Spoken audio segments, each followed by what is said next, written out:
In this video, we're going to show you how to block print with potatoes.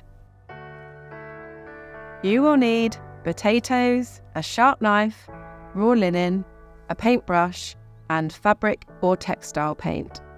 To make 2 rectangular blocks, cut away the edges of a potato and cut it in half.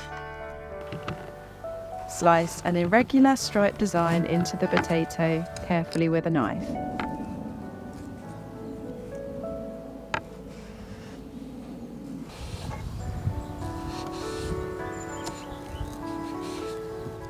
For one block, cut the design vertically and then horizontally on the other.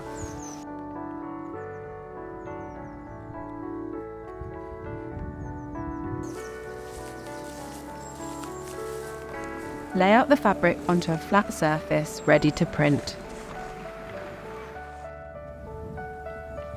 To start printing, press a block into the fabric paint, or for a more even finish, use a paintbrush.